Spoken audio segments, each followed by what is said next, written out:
Welcome in, ladies and gentlemen, to another edition of All Access AM. I am Billy Embody. Thanks for joining me on this Wednesday morning. Hope you guys are enjoying what has been an eventful transfer portal time of year with ACC teams stocking up on transfer additions.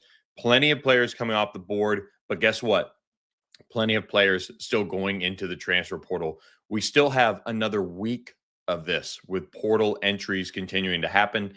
I'll be honest, the more I get into the transfer portal each and every year, the more I think it should be a tighter time frame. If you're going to enter, enter. But what we have right now is a long window where players are going to be almost not pitted against each other, but pitted against each other for value, for dollars, for roles, for all of those things. And agents can then make the decisions with the players to then pull the plug on their current location, current school, and make a move and enter the portal based on the market's reaction. And I think that's the hard part that we're finding with the transfer portal, and probably why there's so many college coaches that are having sleepless nights, that are having to go through this wild, wild west. And look, they signed up for it in a sense. A lot of them haven't been in the industry with the transfer portal, didn't get into it with the transfer portal in mind and something like that coming true to fruition. But nonetheless, they're normally well compensated. They're in positions where they can control who they get, who they don't, and all of those things. So it is going to be interesting, of course, to watch it unfold. But every year I think of what ways can we make college sports, college basketball, in this case, better. And the more we get into the transfer portal discussion each day, it seems like a tighter window for entering is something that I would most definitely be in favor for both football and basketball. But let's get to our edition of All Access AM this morning. We've got a great show for you guys. We're going to have Matt LaSerre of Warchant on at 8:40 a.m. Central Time to break down Florida State football, how they did in spring practices, what the latest is on Mike Norvell's efforts as a play caller coming into focus again. All of those things. We'll check in Tallahassee here in about 40 minutes. So looking forward to having Matt LaSerre back on the show. Then I wanted to just lead off with a full-blown shotgun style approach to the transfer portal. We've not been together in a sense in a few, almost a week now. Couldn't end up making the show happen on Monday. My son Jack actually got tubes put in. So for those of you who are parents and listening, it's actually been something that I think has really helped him a lot. So awesome, but much needed after it seemed like an ear infection every single month of the year. So little guy's doing okay. He had a long nap that morning, popped right back up, but we were checked in, ready to go for surgery at 7 a.m. So we had to scrub the show. Wednesday, here we are. We're back at it. And of course, we're presented by our friends at OPW Solutions.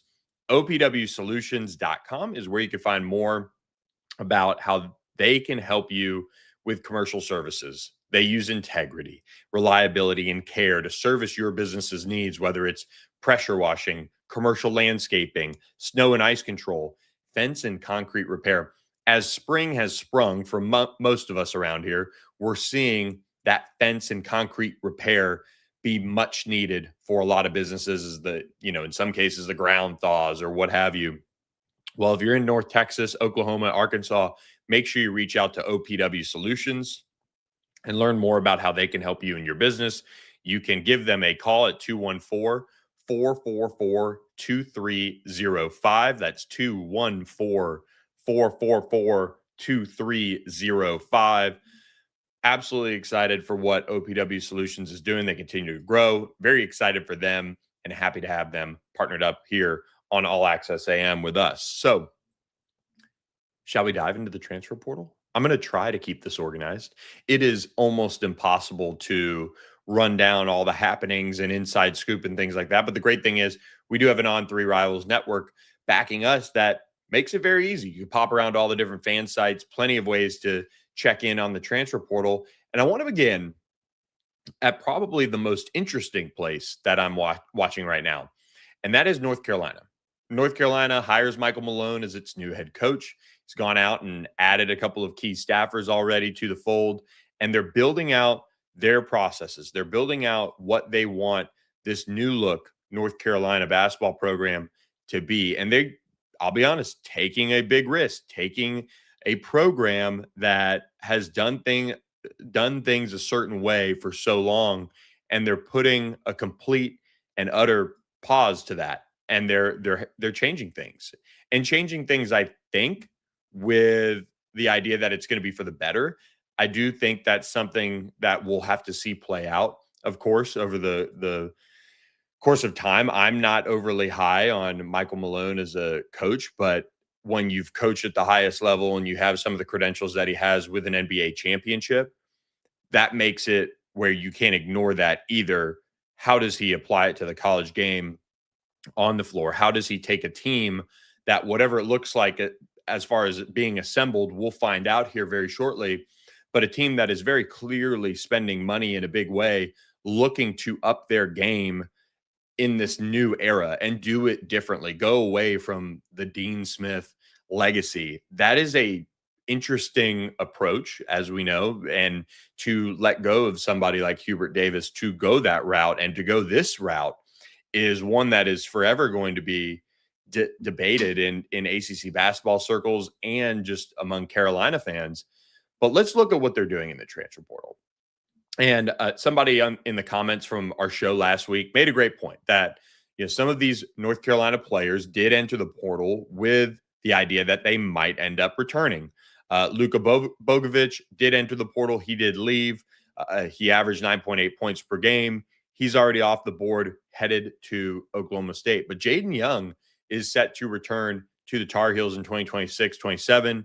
He spent this past season at UNC, spent prior 2 years at Virginia Tech, played in 31 games, made 4 starts, didn't really do much this year, but it's a nice depth piece for Michael Malone to at least kind of build around, just a little bit of familiarity.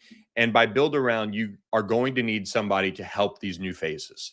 You're going to need somebody who's going to set expectations, because when you see what Carolina is doing in the transfer portal space, they're spending, they're coming to the table with a commitment to spend at a high level.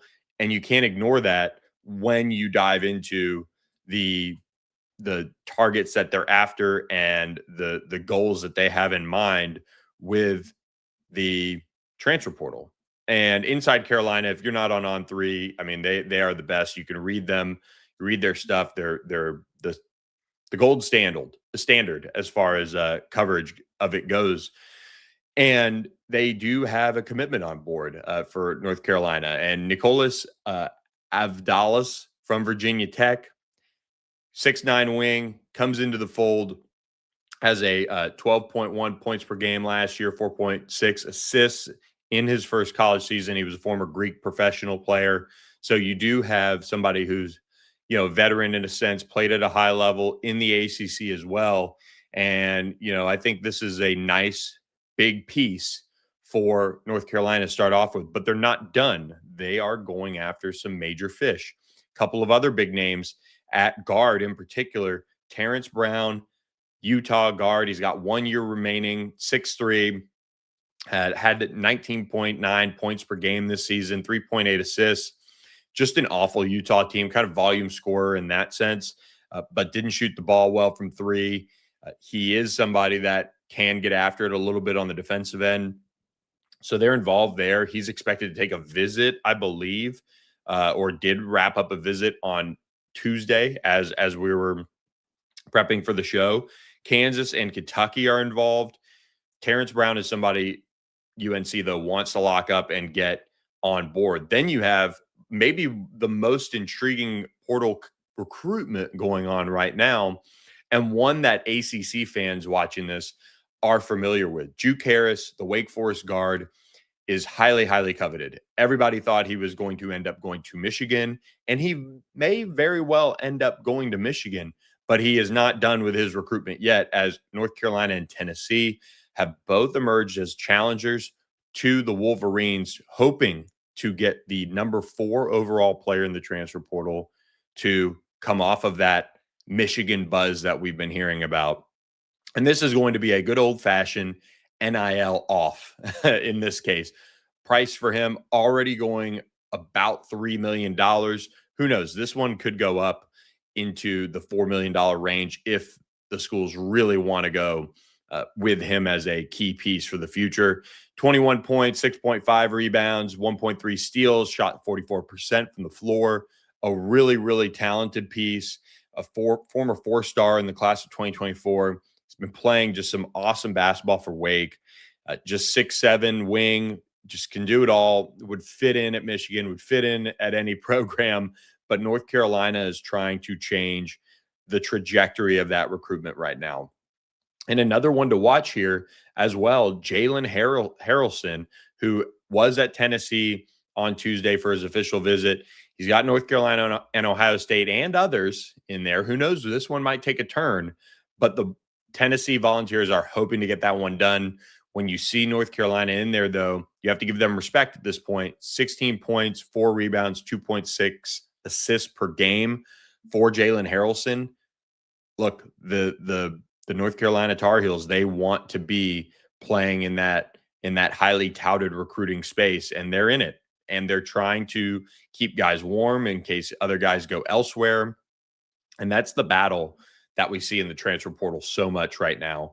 And it is just a incredible line for these coaches to have to walk is trying to keep an agent or another player warm while watching their own recruiting battles that are currently unfolding and seeing who they're going to land and seeing where things are going to go. And finally, Aiden Sherrill, Alabama, a really, really veteran big man, 6'11", 255 pounds, had a huge year as a sophomore, 11.1 points, 6.2 rebounds, 2.2 blocks per game.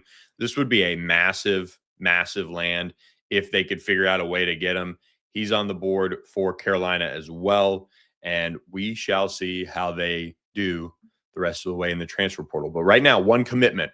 Caleb Wilson's going to the draft. We know that. They've made some moves here recently, but things are happening really fast in the transfer portal. So we'll continue to track Carolina, of course. Before we do get to Louisville and Miami, who deservedly need a lot of praise on this podcast for the work that they've done in the transfer portal, want you guys to make sure that you download the SportsMo app. Our friends at SportsMo, click the link in our episode description, section of the, everything below here. You have to just download the app, get familiar with it so that when football season starts or basketball season ramps up, in some cases, you can make your impact. You can make your pledges and get lined up and ready to rock and roll for those seasons so that you can make sure you can make your own impact on your teams. SportsMo lets you make a more direct impact on the game because it lets you, the fans, fund your favorite college football teams in a straightforward way. In a you win and I'll give way. In a I need you to show me your running game is alive and then I'll donate way. These real-time tax-deductible microfunds lead to impact your team can feel. Every cent you send mixes with every drop of sweat they put in. Form your squad. Boost your friends when a play comes through. A new way to follow the game. And cha-ching, your favorite team. So what do you say, difference makers? Ready to power the play? SportsMo. Download today. Let's Smo.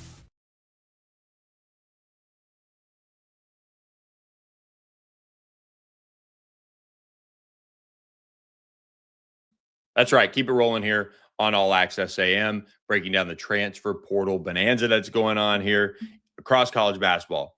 Louisville and Miami are making a lot of waves in the transfer portal with who they're going after, who they're landing, all of those things. And one, I think both programs have obviously shown a willingness and commitment to doing things at a high level.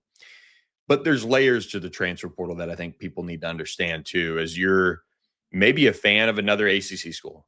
Maybe you're NC State, maybe you're SMU, maybe you're one of these other teams that has had some success, made the tournament in some cases, Virginia Tech, being close. Cal, some of these other programs. You have these schools like a Louisville or a Miami, and they are backed by major apparel companies. And look, we know that Louisville has that juice for Adidas, and Adidas backs them up. I mean, everybody, if you follow basketball really closely, you know that Adidas was very much in on supporting Louisville. Long before NIL got official, that FBI investigation. That was water under the bridge, though, as the cat got out of the bag and things are totally different now. And Louisville and Miami are taking full advantage of it. And you can't blame them. All you can do is ask yourself, how can we do better? How can we figure that out? How can we get those deals that major brands want to then spend with us? And it's a lot of pressure on university officials and all sorts of people in that space to make it happen and make it a reality, because you have so much going on in college basketball right now with apparel companies almost stacking the deck for certain teams, that if you're not fighting tooth and nail almost on the daily to get that right, you're falling behind.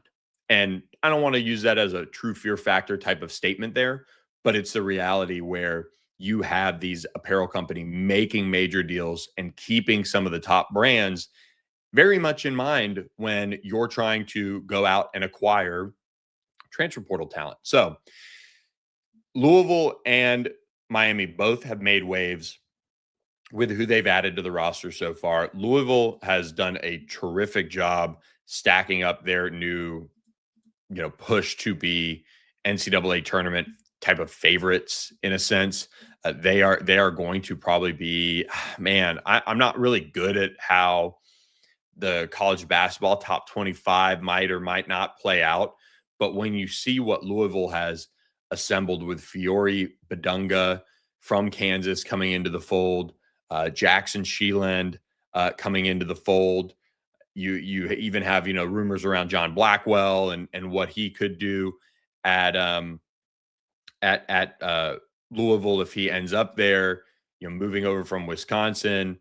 There's a lot going on with what they're doing, but to get the guys that they have already is a major shot across the bow for a lot of these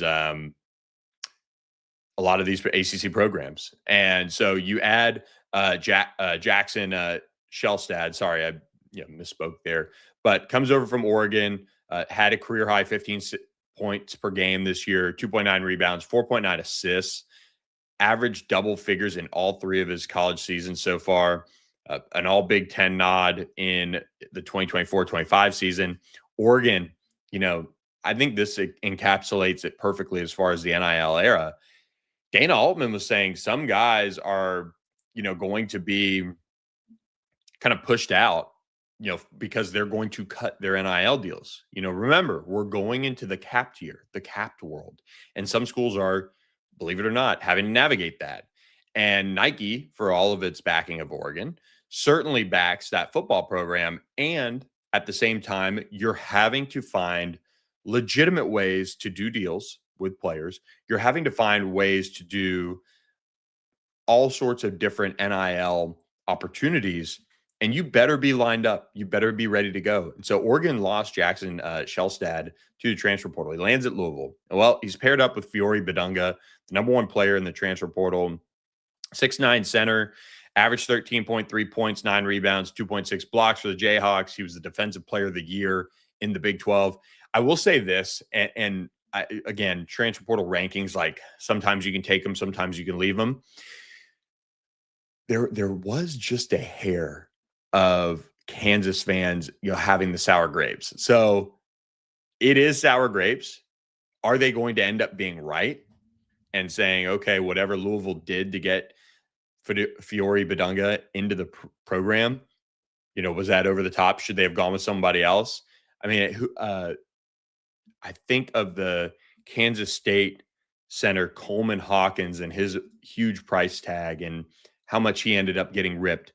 If Fiore Badunga doesn't produce like he did last year, look out. Louisville fans will get a little nasty with it. And there are some Kansas fans that were out there being nasty about it. So the NIL aspect and the salaries that these guys are commanding and being talked about for is really and breaking news in the pod as another Louisville pickup here. So this is perfectly timed, and we'll get to it in just 1 second. But for Fiore Badunga, I mean, there's got to be that next step taken and that dominance. So he's going to be paid and compensated as that, and it's on him to step up and be that dude. So breaking news into the pod. Louisville has landed Arkansas transfer Carter Knox. The forward has jumped on board with the Cardinals. He has 2 seasons of eligibility remaining. He made 22 appearances and 18 starts for the Razorbacks this past season. 8.1 points, 4.5 rebounds, 1.2 assists per game in 22.2 minutes per game. 6'6" guard, shot 46% from the field and 37.7% from beyond the arc. A huge addition for the Louisville Cardinals jumping in to this loaded recruiting class. And they are stepping up. And again, they have the commitment, they have the backing. Think about all of the NIL guarantees that John Calipari had when he got that Arkansas job, and they're still working on that and still trying to find all of those ways. There are a lot of people working on different avenues at all these different schools to make it all happen. But I say that Arkansas got Jeremiah Wilkinson to commit from Georgia yesterday, so pretty big land there. But with Carter Knox jumping on board, now can or will they go after John Blackwell?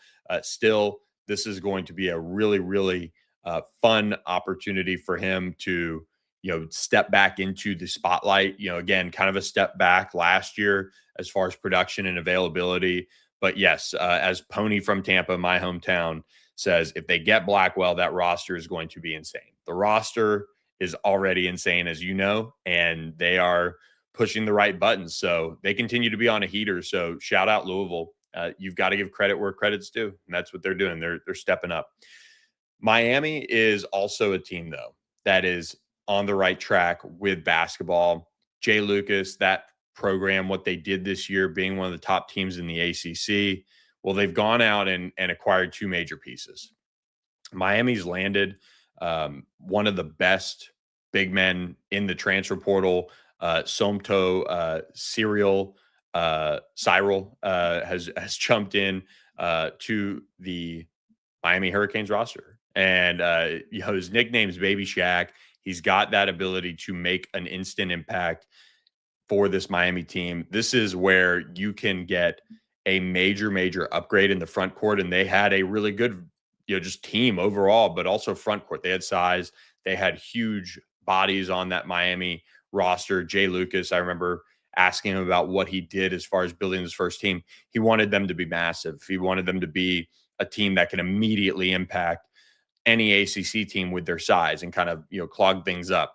Well, Somto Cyril jumps on board. Sorry, I'm reading that way too literally. Has 2 seasons of eligibility remaining. 6'11", 260 pounds, 7'7" wingspan, and a 43-inch vertical.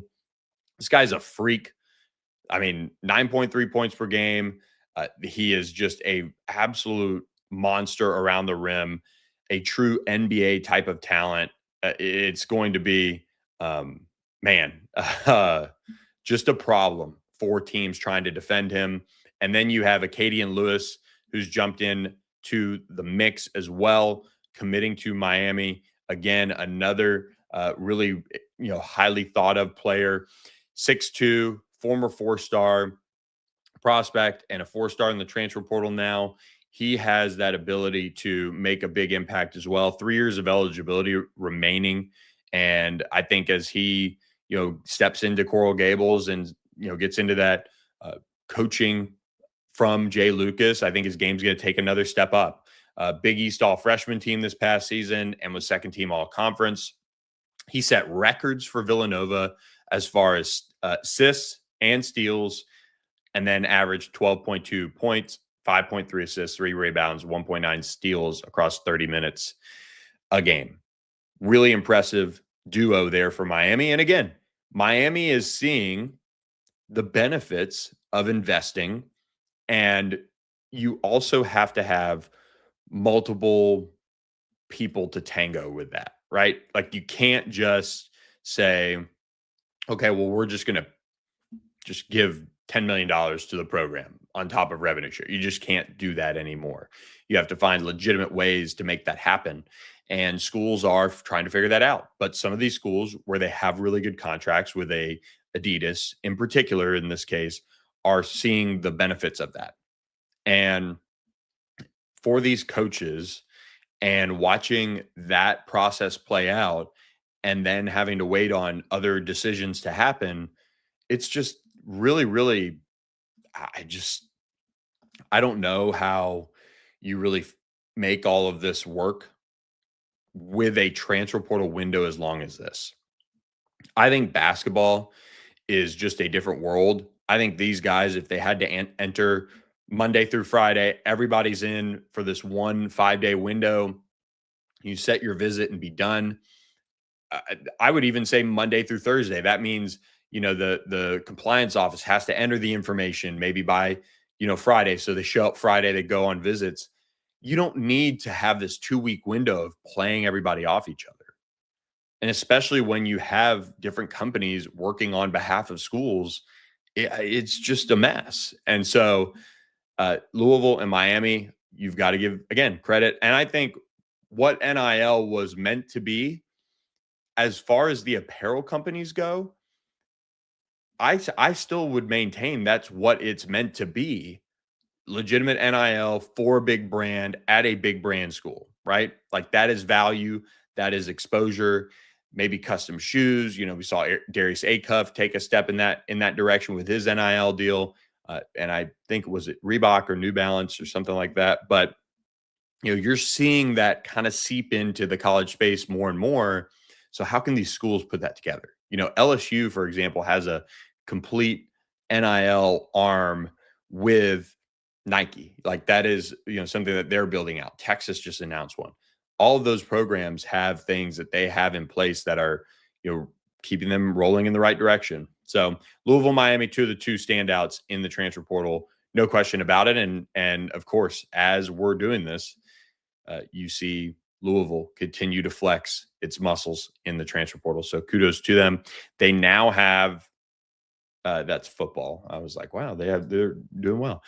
They now have, and it's not updated yet. So we'll see where they end up. But the ACC has plenty of work to do. I mean, that's the thing with the transfer portal is you really see some schools that are kind of going through it a little bit. They haven't landed a commitment just yet. But here's what I'll tell you. There are schools that when you look at rankings are in the top 25. There's a couple that were there when I looked yesterday. There's a couple that are in the top 30, top 35 of transfer portal rankings, and they don't have commitments coming in yet. So it's still early for some of these schools where, that process is still playing out. That's how early it still is as far as commitments go. I mean, this will go on well into May in some cases. So lots of time for some of these teams. And again, a whole nother week of transfer portal entries. So let's bounce around the ACC a little bit. I do want to give Pitt credit. Pitt grabbed Alon Sumler. This is a guy from Charleston Southern that I really like. Really, really good player. 18 points per game, 4.3 rebounds, 3.8 assists per game. This is a tough situation for Pitt as a whole. Jeff Capel brought back, you're having to overpay, I'm sure, for a player like this because you have so much going on with your future and what's next. But Sumler has big game or like big performance experience. So he's going to bring that to Pitt. They have a good group assembled. And, I think they've done a nice job scouting out what's next for Pitt and kind of building out this roster because they have, I think a really, really good, group together. And that's, not something I would have expected with where Pitt is at as far as a program goes, and trying to build out something with so many questions. So they did a really nice job. They added Armani Mighty, which is on the all-name team, 13.9 points, 10.7 rebounds per game. They've really done a nice job scouting, heavily and adding a guy like Gardner Webb guard Colin Hawkins to the fold, 6'3" guard, and he was somebody who, has really started out as a walk-on and then really emerged to be a starter. 8 points per game, 1.8 rebounds last year. He's kind of a stock-up guy in a sense. So they're looking at different ways to try to build out that Pitt roster. I just thought, kind of doing some research, they did a nice job there. Notre Dame guard Cole Serta did sign with Clemson. He has 2 years of eligibility left, 31 appearances, 16 starts for Notre Dame last year, 12.8 points, 1.7 rebounds, kind of maybe getting off of the Micah Shrewsbury train and getting onto the Brad Brownell train. That is probably a good choice with where things are headed right now at Notre Dame. And we see that with Jalen Harrelson leaving. Former Georgia transfer forward Jake Wilkins has committed to Cal. 4.9 points per game for the Bulldogs last year, 10 minutes per game, 32 games, no starts, but a former four-star who's the son of Dominique Wilkins, a Hall of Famer and former slam dunk NBA champion. So that is a good add just from an athletic standpoint. McNeese guard Garway Dual has committed to Syracuse as well. He jumped on board last week. McNeese, Seton Hall, Providence, 97 career games, so a veteran guy, 45 starts. And last season, he was fourth in scoring on McNeese's team, but 8.4 points. So nearly a double-digit guy, probably a depth piece, one would hope, for Syracuse. And former Oklahoma forward Kawal Attack has committed to Virginia Tech as well. 7 points, 1.3 rebounds in 12.4 minutes per game, 65% from the field, I believe, on that one. So things are going in the right direction for some of these ACC teams. It's just a process, and they've got to continue to figure it out. So with that, do want to remind you guys as well that we are presented by our friends at the La La Land Foundation. We appreciate our friends at La La Land Foundation for doing what so many people need, and that is normalizing kindness, but also helping others get off to the right start as young adults, going through the process of becoming adults and navigating this world that we all live in, and we all have to figure it out together. And doing so, that might help make the world a better place. And that's the reality of what they want to do. They want to normalize kindness. They want to put that all together in a foundation that works and helps people to achieve their dreams and achieve their goals. And that's what's so great about the La La Land Foundation, is that you can also support them with your time, with your money, with donations in kind and corporate sponsorship. So go to lalalandfoundation.com for more on how you can reach out to them and start the conversation around a corporate sponsorship. So see if you can get your company involved. That would be a great way to help them out. So appreciate our friends at the La La Land Foundation as always. Before we get to our conversation with Matt LaSerre from Warchant here in about 5 minutes, I did want to take a quick pit stop back to Louisville. So we didn't get enough of the Bourbon Trail the first time around. Louisville head coach Jeff Brom had some interesting comments here. And if you're looking for a little conspiracy theory on your Wednesday morning drive in, if you're listening to us or just checking out the pod later on today or tomorrow, this is kind of evergreen here. But Jeff Brom has been rumored about a contract extension since November, maybe October. During the course of the Michigan coaching search, his name was brought up. He's been kind of talked about as a hot candidate for other schools, but ultimately he's at his alma mater. And I think this conversation around his contract is getting a little, I don't want to say distraction-y, because I just don't think Louisville football, and this is going to come off as a shot, but it really shouldn't. I just think it's a product of it being a little bit more of a basketball school. It's just not the talking point. You know what I mean? Like if this was playing out in a more of a pressure cooker, like a Michigan or an Alabama, as far as like football schools, I think this would be way more distraction-y. But Jeff Brom was quoted as saying, we're hopeful to get a contract done. But he said, I would rather not talk about any of that stuff. So from my end, like I said before, I'm hopeful that things get done. I mean, there's speculation that Josh Hired has, been kicked out of Brom's office, and things are a little dicey there. So there's some things boiling up maybe underneath the surface here. But Louisville, I think this is rooted in not having enough resources pushed towards football. And I say that as a team, watching them do the transfer portal in football so well last year as far as retention and doing some key things. But Jeff Brom needs more, I think, to compete and to get over the hump. And now I say this as somebody who sees Jeff Brom as a really good coach. I also see him as somebody who hasn't really taken advantage of the roster that he has in place. But Jeff Brom clearly wants some things done. I think that's a part of why the contract has dragged out. I mean, I don't understand what else could really be, being discussed in there. Buyout language about if you leave. I mean, it's your alma mater. You probably shouldn't need that much of that because he's not really, been, looking to leave.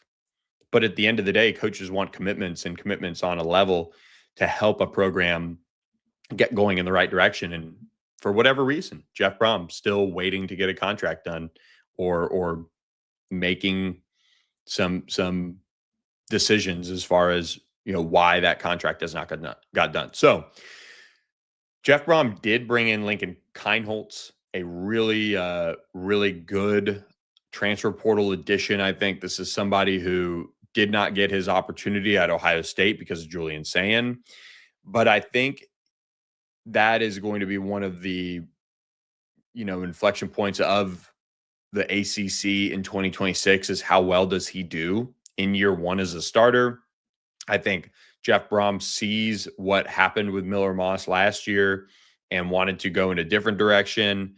Kienholz has done enough in his eyes to make the case that he should be the starter for Louisville, and so he went out and grabbed him. But he was explained to On Three's Pete Nakos in a great story why Lincoln Kienholz is hungry, and that hunger was the right fit for Louisville at the right time.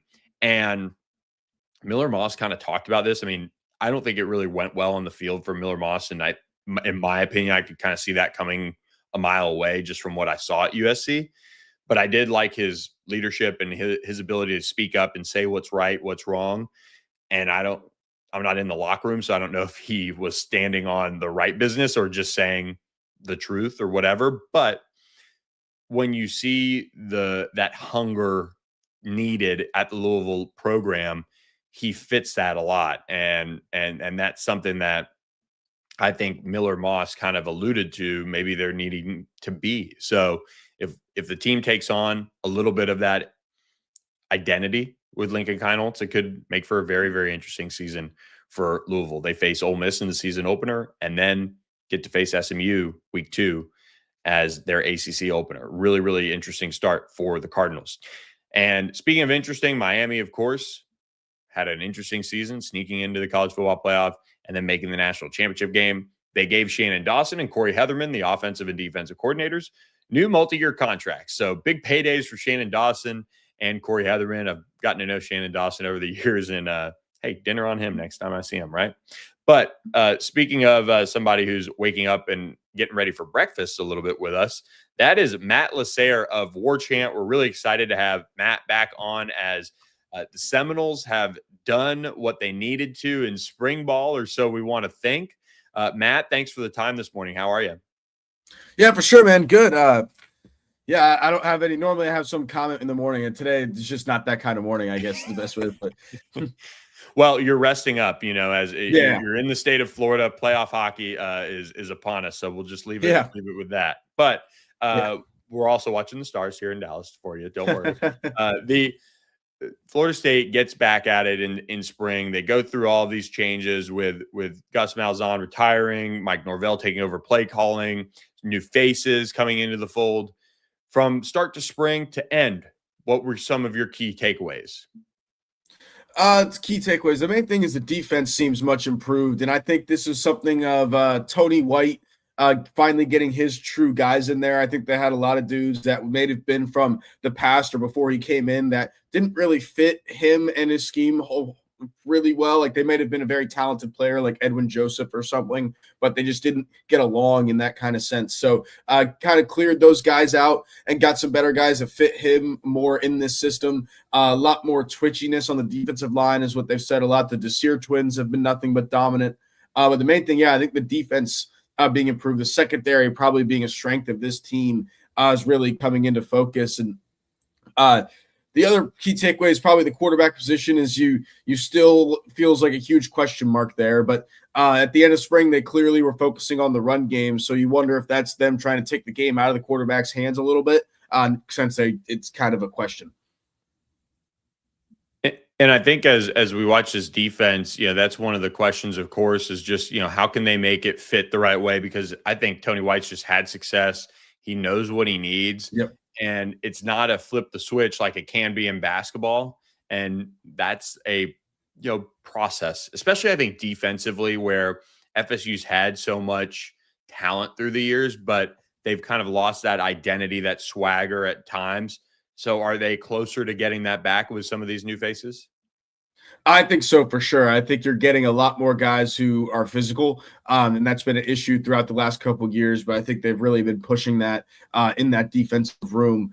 But yeah, like you said, it's like, that used to be Florida State's identity. And, it's funny because like on our boards and all that kind of stuff, we get a lot of like, well, where's the top defensive line recruits? Where's this? Where's that? Well, you have to look at it as like, to fit this system, you might not be getting a 5-star defensive lineman. That might not be the guy they're after. That's not the profile, right? And you've actually seen that a lot. You probably in 3-3-5, you want a guy who's maybe a little bit smaller and athletic, not your big 5-star typical defensive lineman. So you're seeing more of those guys get in the system and guys who are meant for it. The guy who he was here last year, Deontay McCray, is one that I think will do really good, kicking more to the inside of the defensive line this year. Bulked up a little bit, and just like little stuff like that, right? Like making sure they're good for the system or what they're going to do here.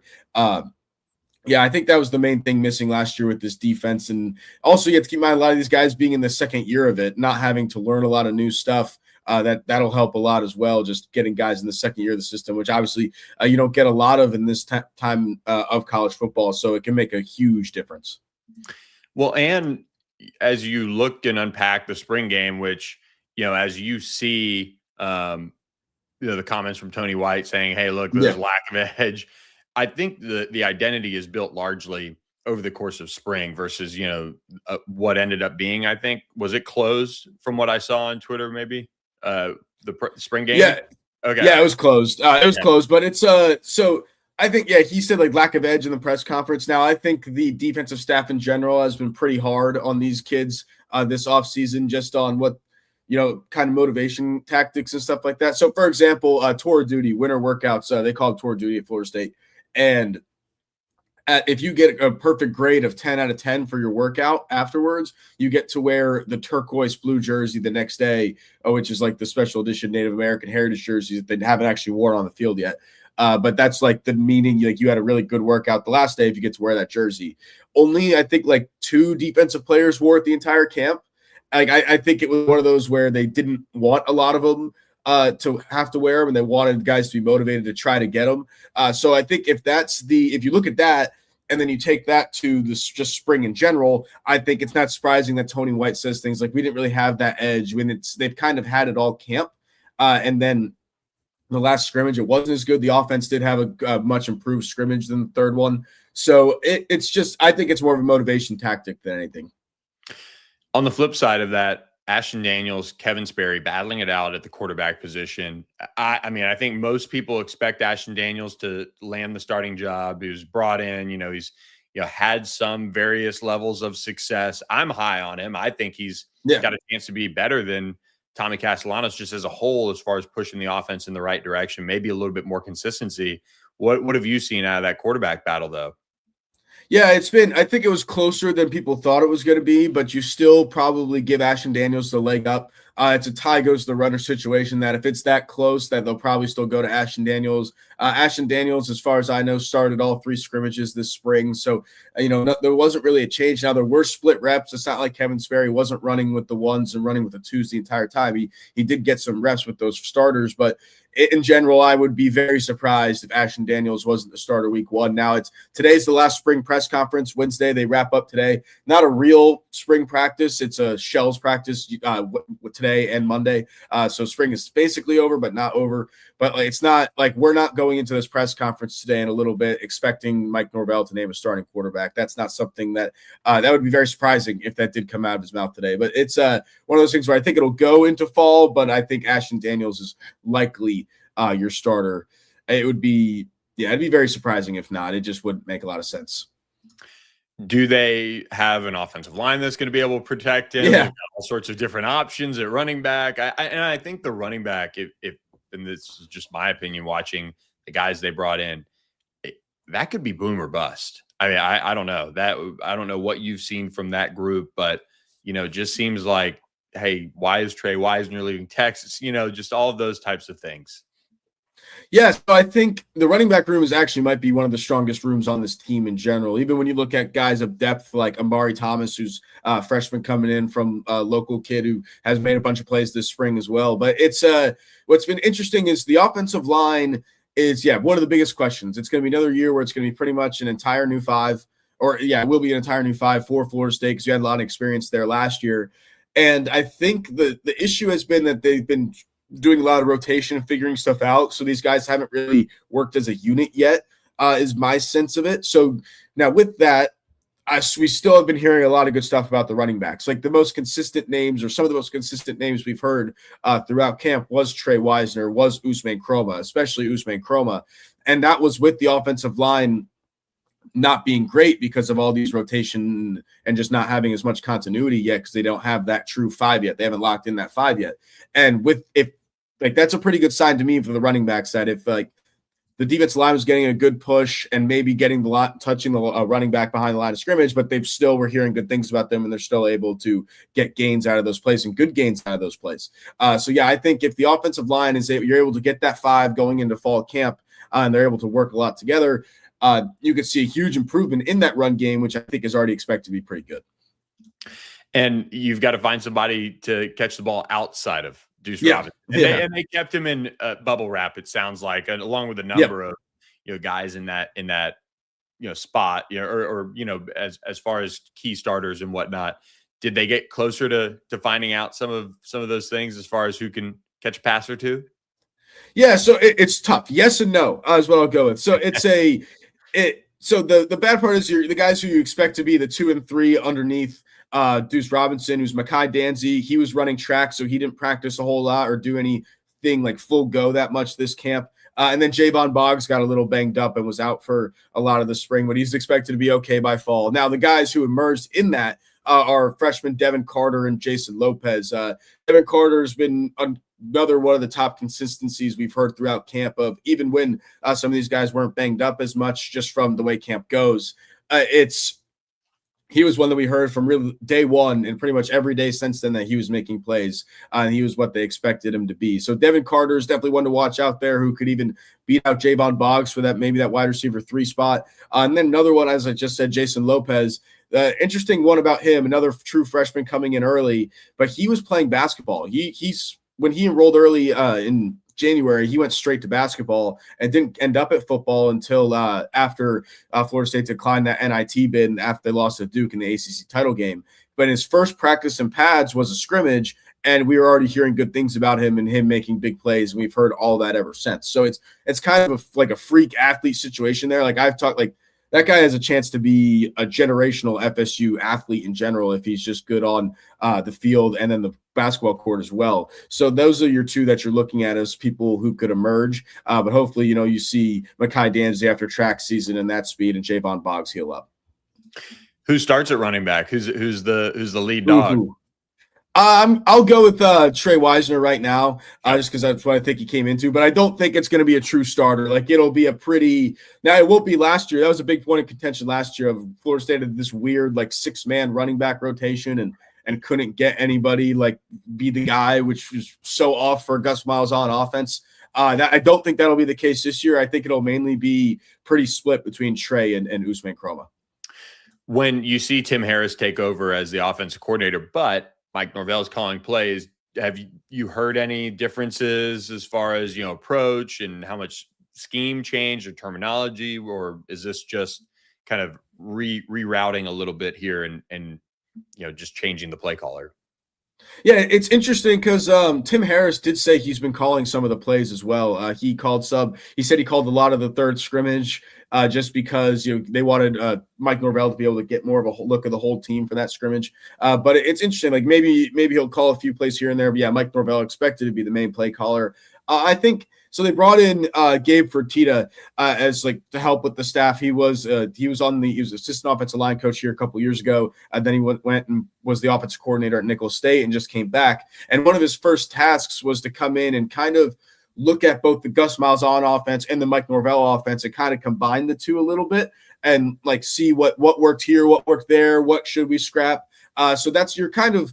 I think it'll be more of a Mike Norvell offense that we've seen, right? A lot more like counter kind of runs, but I think you'll still see that Gus Malzahn element to it. I really think they're going to try to make it the best of both worlds. And as we turn our attention now to the rest of summer, what do you think are the key focus areas for FSU as far as where they really need to hone in on getting better and, the player-led workouts that are going to be focused on as far as getting them ready to rock for week 0? Yeah, week 0. I think I think the offensive line is the biggest question for me right now. I feel like I know where we're at with a lot of the other positions. Like we said, wide receiver, if 2 people are out, we know we got the 2 freshmen who are pretty capable of coming in. The offensive line is the only thing where you don't really truly know where everything's at, just because there's been so much rotation, and you really need to get that locked down if you're going to focus on your running game, right? It's not rocket science that you need a good offensive line to run. So that's my biggest question, is if you can get that 5 locked down or at least get closer to it. The last time they did rotations was probably the 2-10 season. It didn't really work out very well, clearly. So it's, again, just want that 5. The linebacker core, I think, is pretty good. When you got guys like Chris Jones in from Southern Miss, that really helped kind of bolster that room. Omar Graham has been playing well. Omar Graham has been a guy we've been wanting to break out for a couple of years now, and I think that now that he won't be in that jack role and he'll be a regular linebacker, it'll help him a lot. So it's just looking at a whole lot of things, but I really think that offensive line is the biggest question going into summer. How's recruiting under Mike Norvell going? Let's take a quick side tour there. Is it, with his status totally up in the air, it seems like is it affecting things on the recruiting trail? I mean, a little bit. I think it's interesting because I think if a kid gets on campus, I think they see the vision and they like it. Now, a lot of kids are deterred from campus because it's, you had the 7-17 in the last 2 years, and you have the turmoil of Mike Norvell in the hot seat, and you don't really know what you're going to get. I think a lot of it for a bunch of top tier guys that they've had on campus, that they've done a good job. Like the recruiting operation itself, they've done a great job at. They've done a great job of doing the right things, evaluating the talent at this point in the cycle, getting guys on campus, all that stuff. But then the issue comes down to NIL and then the performance on the field. And that's where, what are you supposed to do? You can't do anything. You can't compete with Miami right now with that, right? Because Miami has a lot of money and they just won the national championship. That's tough. It's tough for anybody. It's tough for anybody in that spot. But in general, for what they're doing, they have a lot of good guys coming in. They'll have their shot at a lot of good guys. And I think Sam Lejeune, who's a top defensive lineman, they'll have a good shot at him. Fred Ards, a 4-star edge, who's a guy that with with Nick Williams coming from Syracuse has really changed that board. And they have a lot of really good edge rushers on this board, because when you think about a 3-3-5, you really need a lot of edge rushers, right? You don't have a lot of true interior guys. You have the jack position, it's just a linebacker, but that's an edge guy, and then you have DN. So like you really can have 3 edges on the field at once. So you need a lot of those guys, and that board has been stacked that where even if they miss on 2 to 3 of their top guys, they're still going to have a really good class at that position. Quarterback is one that it's Champ Mons at this point. The way the dominoes have fallen, you really need to push there. It'll be interesting to see how Notre Dame affects that, and Ohio State pushing for a 2 quarterback class. But in general, you have a shot to have a fairly good class, but I think a lot of it depends on what happens on the field this year. Finally, what's the mindset like going into week 0 before that Labor Day game against SMU? It's weird. If you ask a fan, I don't really know what they'll say. I don't know if they'd be excited or not. I think everyone will get excited for football season either way. But, yeah, the big litmus test is that SMU game to kind of see how the season will go. You can't expect much from a New Mexico State game, right? It is what it is. But it's SMU will probably be a big pendulum of, man, if Mike Norvell going to be on the hot seat and maybe get fired midseason, or are we going to be in this thing until the end and it's going to be a last-second decision? So, yeah, we'll kind of see. It's a weird time for Florida State to where I would say majority of the fan base probably would rather this year not be great, and so we can get a new coach. But, there's still a lot of people who will get excited. Well, we'll be tracking it all. I'm sure we'll visit with you again soon. Thanks so much for coming on. Matt LaSerre of Warchant. Thanks for having me, Billy. There he goes, Matt LaSerre, kicking off your Wednesday morning with us here on All Access AM. We appreciate you guys tuning in. Do want to remind you guys before we go, make sure you guys check out our friends at Corporate Magic, corporatemagic.com. Learn more about how they can create incredible events, whether it be concerts, whether it be, stadium-like events or national sales meetings. Content produced for millions that is going to be remembered by millions is what Corporate Magic does at an incredibly high level. So make sure you guys visit corporatemagic.com. Learn more about how they can help you find what your next event can look like and how you can upgrade that and how you can use their years of expertise and put it to the right application for your brand and your company. So make sure you guys reach out to them today, corporatemagic.com, to learn more. We appreciate all of you guys for tuning in on this Wednesday morning. We'll catch you guys Thursday. I'm Billy Embody. Thanks for watching All Access AM.